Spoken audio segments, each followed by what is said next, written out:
अस्सलाम वालेकुम। मेरा नाम नारायण दास है और आज जो मेरा टॉपिक है जिसको आज हम डिस्कस करेंगे उसका नाम है एनर्जी।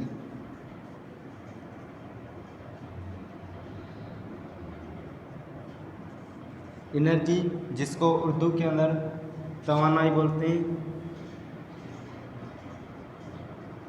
ये किसी भी ऑब्जेक्ट को काम करने की किसी भी ऑब्जेक्ट के अंदर काम करने की सलाहियत होती है या किसी भी ऑब्जेक्ट के अंदर काम करने की जो एबिलिटी होती है उससे हम बोलते हैं तवानाई, या जैसे हम बोलते हैं energy. The capacity of doing work is called energy. Means के कोई भी ऑब्जेक्ट तब तक कोई भी काम नहीं कर सकता जब तक उसके पास क्या ना हो, उसके पास एनर्जी ना हो। जब उसके पास एनर्जी आ जाती है तभी वो काम कर सकता है। अगर किसी के पास एनर्जी ना हो तो वो काम नहीं कर सकता। एनर्जी की जो डेफिनेशन है वो ये है कि द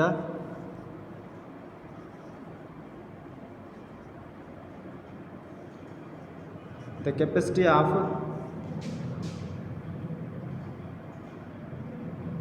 डूइंग वर्क,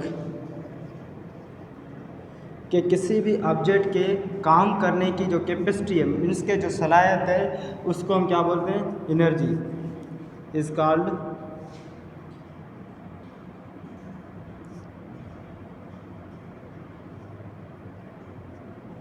इसका एनर्जी। एक ये डेफिनेशन हो गई। या हम इसको इस तरह से भी कह सकते हैं, the power of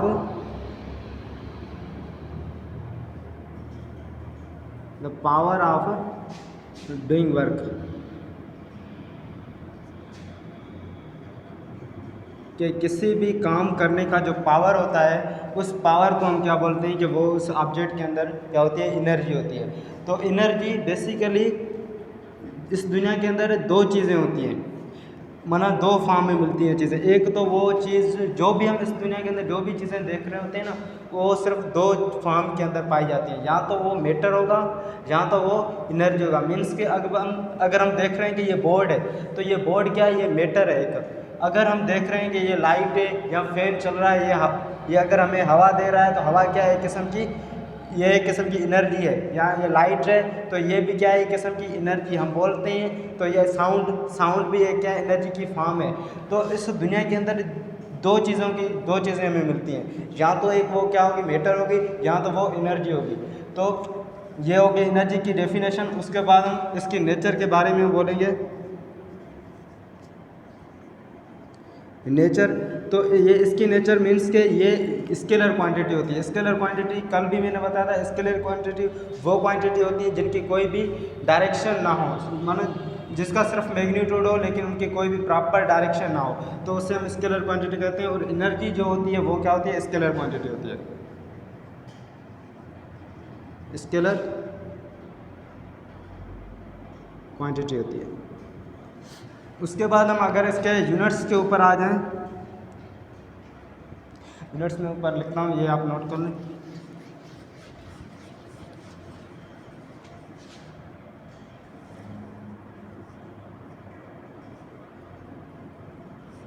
units SI unit इसका क्या होगा, सेम होगा जो वर्क का था, वो क्या था,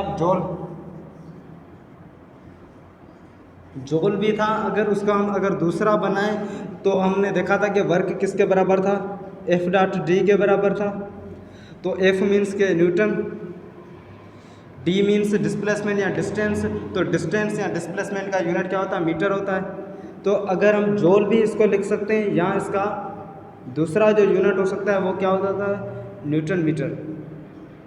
न्यूटन मीटर भी यूनिट होता है और जूल भी किसका यूनिट होता है, एनर्जी का यूनिट। दो हो सकते हैं ऐसा सिस्टम के अंदर, या तो जूल हो सकता है या न्यूटन मीटर भी हो सकता है। उसके बाद CGS सिस्टम के अंदर,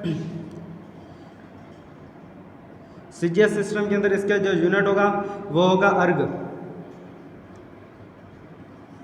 अर्ग हो सकता है। या फिर हमने देखा है कि CGS सिस्टम के अंदर फोर्स का जो यूनिट होता है वो क्या होता है, डाइन होता है, डाइन। और जबकि डिस्टेंस या डिस्प्लेसमेंट का जो CGS सिस्टम के अंदर जो यूनिट होता है उसे हम बोलते हैं सेंटीमीटर। डाइन सेंटीमीटर भी CGS सिस्टम के अंदर इसका एनर्जी का यूनिट हो सकता है। ऐसा सिस्टम के अंदर हमने पढ़ा कि इसका जूल यूनिट होता है, यहाँ से हम न्यूटन मीटर भी लिख सकते हैं, या सीजीएस सिस्टम के अंदर हम इसका यूनिट क्या होगा, अर्ग होगा, या डाइन सेंटीमीटर होगा। उसके बाद एफपीएस सिस्टम है, एफपीएस सिस्टम के अंदर इसका यूनिट होगा foot pound, foot pound, foot जो कि डिस्टेंस का यूनिट होता है किसके अंदर, एफपीएस सिस्टम के अंदर, पाउंड जो कि फोर्स का यूनिट होता है। तो इस तरह से हम बोल सकते हैं कि फुट पाउंड इसका यूनिट होता है किसके अंदर, एफपीएस सिस्टम है या ब्रिटिश इंजीनियरिंग सिस्टम है। यहाँ इसका दूसरा भी ब्रिटिश इंजीनियरिंग सिस्टम है या एफपीएस सिस्टम में दूसरा होता है, वो होता है बीटीयू, मीन्स के ब्रिटिश इंजीनियर, बीटीयू, बीटीयू भी उसका यूनिट होता है। ये हो गई एनर्जी के यूनिट्स। अब अगर एनर्जी के यूनिट्स और वर्क के यूनिट्स और किसी भी एनर्जी की फॉर्म के यूनिट्स सारे सेम होते हैं, मिसाल के तौर पर अगर हमें बोल दें कि काइनेटिक एनर्जी का यूनिट क्या होगा या पोटेंशियल एनर्जी का यूनिट क्या होगा, तो ये सारे क्या होंगे, एनर्जी जो भी होगा उसका क्या होगा, एनर्जी उसके यूनिट्स भी सेम टू सेम होंगे। मीन्स की हीट एक किस्म की एनर्जी है तो उसको भी हम, हीट को भी हम किस में मेयर करेंगे, जूल के अंदर। साउंड भी एक किस्म की एनर्जी है तो उसको भी हम जूल के अंदर मेयर करेंगे।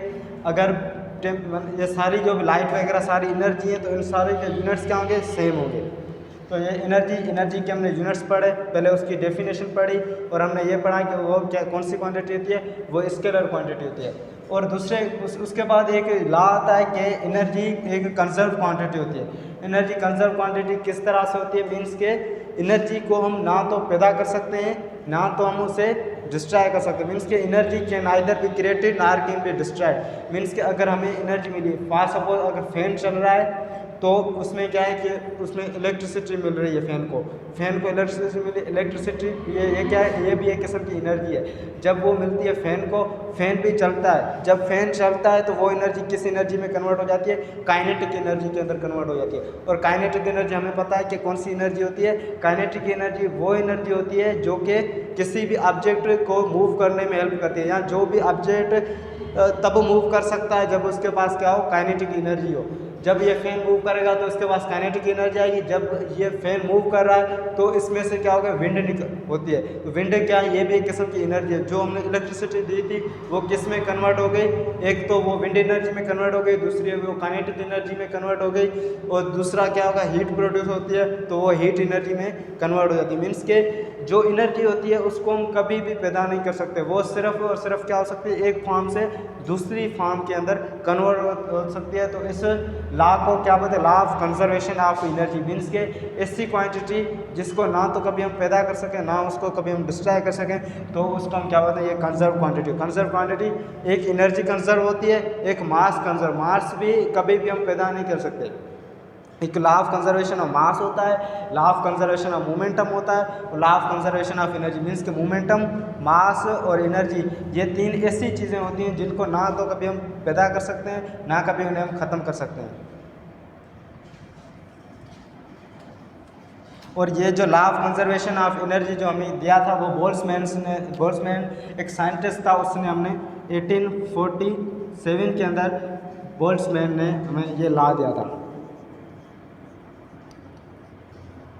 बोल्ट्जमैन इन 1847 के अंदर उसने हमें लॉ दिया था, क्या, law of conservation of energy.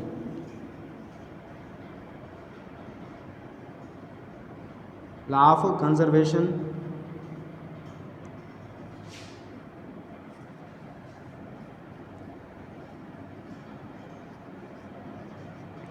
Law of conservation of energy दिया था, किसने, बोल्ट्जमैन ने दिया था। कब दिया था, 1847 के अंदर दिया था। अब अगर इसकी हम स्टेटमेंट यहाँ पे थोड़ी सी लिख लें तो वो क्या थी कि एनर्जी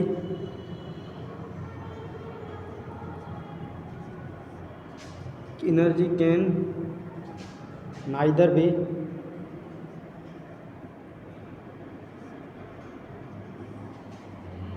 क्रिएटेड मीन्स के एनर्जी को कभी भी हम क्रिएट नहीं कर सकते, and can neither be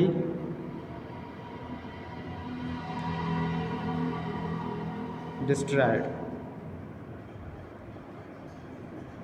means के एनर्जी जो है वो कभी भी ना तो उसे कैन आइदर भी क्रिएटेड, ना उसे कभी हम बना सकते हैं ना कभी हम उसे ख़त्म कर सकते हैं। एनर्जी, मास, मोमेंटम, ये सारे क्या हैं, कंजर्व क्वांटिटी हैं।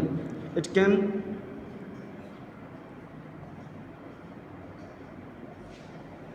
ट्रांसफर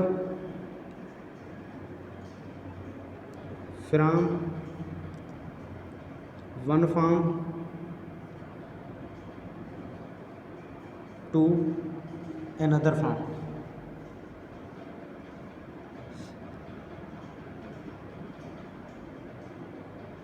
ये क्या होता है, law of conservation of energy होता है कि एनर्जी कभी भी neither be created and nor can be destroyed, और उसको कभी भी हम तबाह नहीं कर सकते, और वो सिर्फ और सिर्फ एक फॉर्म से दूसरी फॉर्म के अंदर कन्वर्ट हो सकती है। This is called law of conservation of energy. Law of conservation of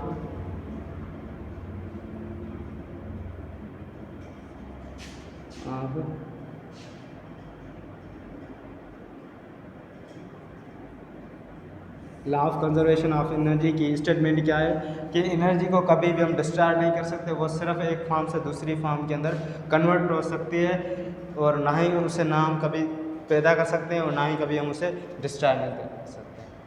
तो ये आज का टॉपिक हमारे पास इतना ही था, और हमारे चैनल को सब्सक्राइब करें और इसे आगे शेयर करें। थैंक्स।